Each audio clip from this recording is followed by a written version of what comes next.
Hey guys, Mark Holmes here, and as always, thank you guys for watching, commenting, subscribing, and being part of the Joe Boo Sports Report. Without you guys, man, this literally does not work. It is about 8 o'clock here, I guess 7 o'clock your time, but clocks didn't change here. Man, we had the experience from Home Depot from hell. They rang up everything, like, what do we have, about 8 carts?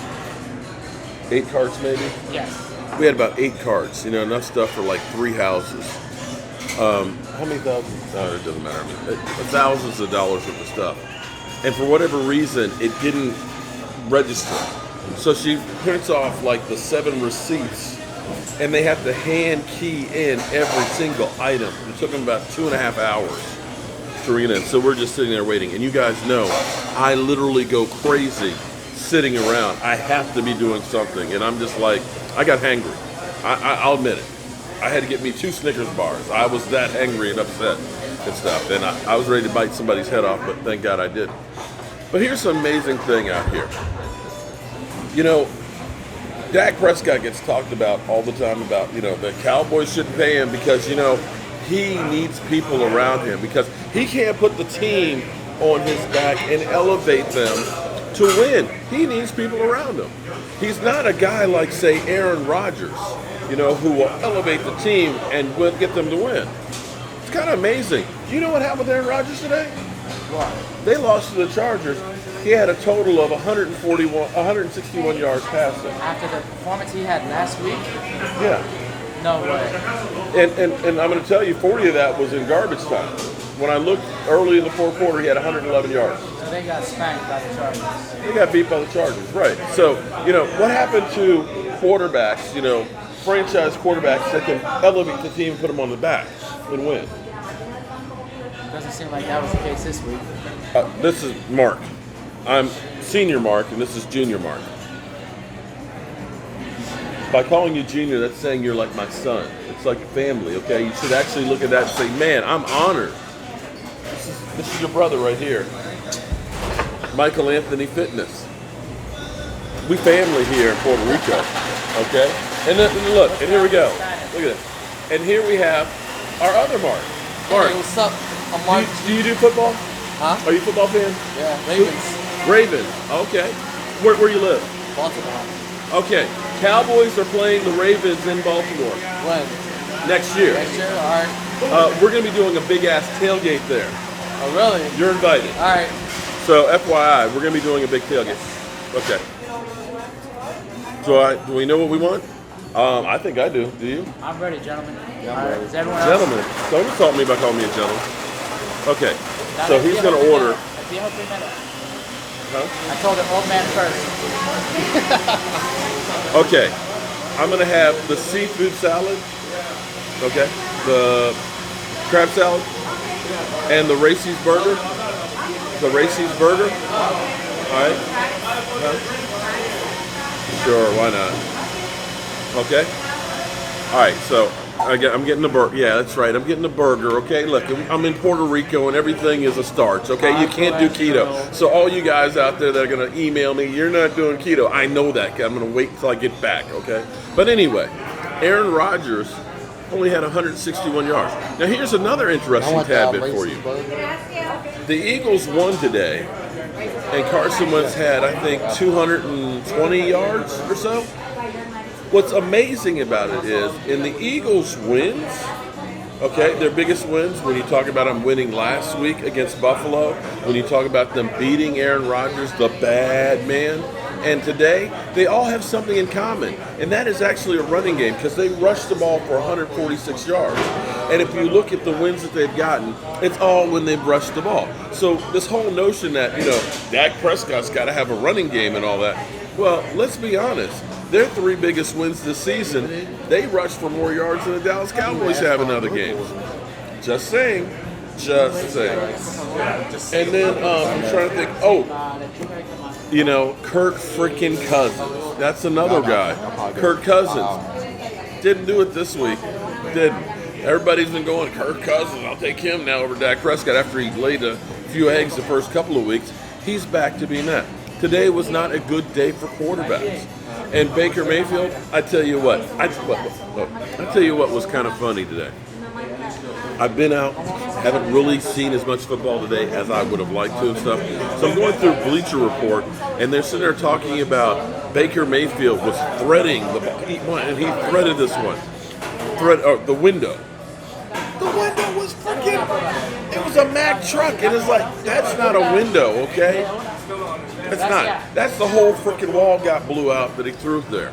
And I'm just sitting here listening and thinking about how, Shannon Sharp, skill. Can I get Mr. Ed is always talking about, Dak Prescott, if he had been 3 inches more this way, he would have taken it to the house. He's not accurate.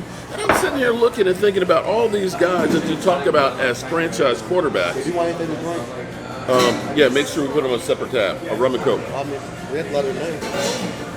Bartender. Lovely bartender. Can I have a rum and coke?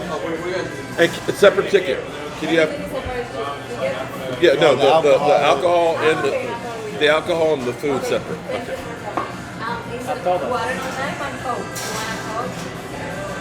Coke and rum.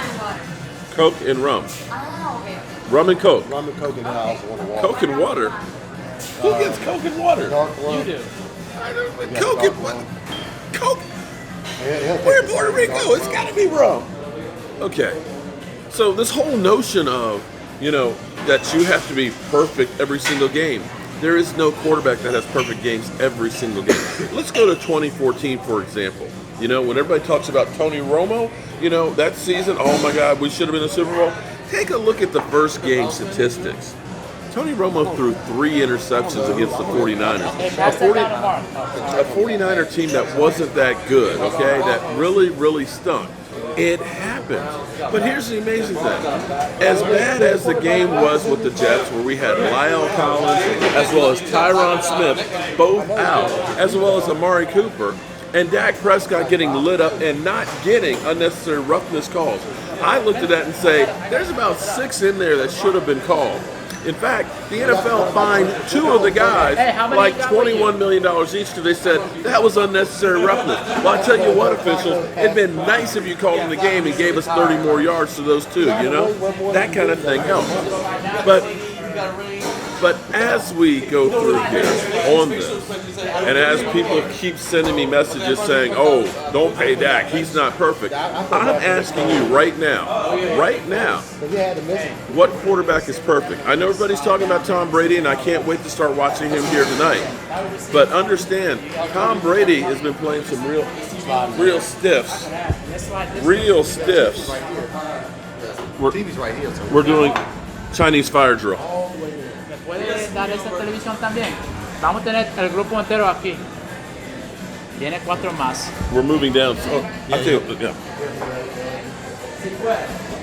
We're moving on down here. Gracias. Come on. Slide to the left. Okay, so Tom Brady has played some real stiffs this season, teams that really, really stink. Okay, now we'll see how they play against the Ravens tonight. We'll see what Tom Brady does. But their defense has been leading them throughout the season. I'm not saying Tom Brady's not good, but he's getting a lot more credit than maybe is warranted with the competition they're playing. But I lost my mind. Even with all of those things going on, Dak Prescott still had almost 300 yards passing against the Jets. So it wasn't like he had, like Aaron Rodgers, 161 or something like that. That was one of the lowest passing yards in a game that he's had. He has averaged over 300 yards a game this season. So when you look at that kind of production, I'm sorry, this stuff that you're hearing, it's perception that Dak Prescott is not as good as other guys. The reality is he is that good. And as much as you may not like it, as much as you may think that he doesn't deserve it, when you got guys like Matthew Stafford out there that got paid, when you got guys like Jimmy Garoppolo that got paid, when you got guys like Kirk Cousins that got paid, I'm telling you, he belongs in that group. And I'm not sure why it is that people feel that they don't, because he does. Now, I'm curious if tomorrow, what's it going to say about Aaron Rodgers, the bad man who was really bad today? Are they going to say, oh, he was, because I'm looking at the highlights right now. Are they going to say, oh, he was just under too much pressure? Because they didn't say that about Dak Prescott with the Jets. They didn't say that in that one. But anyway, I'm Mark Holmes, and well, I'm going to try and upload this, but it's going to take hours, so you'll probably see it tomorrow morning. Maybe I'll try and see if we can live stream here while we're watching a little of the Patriots game. I'll see you guys soon.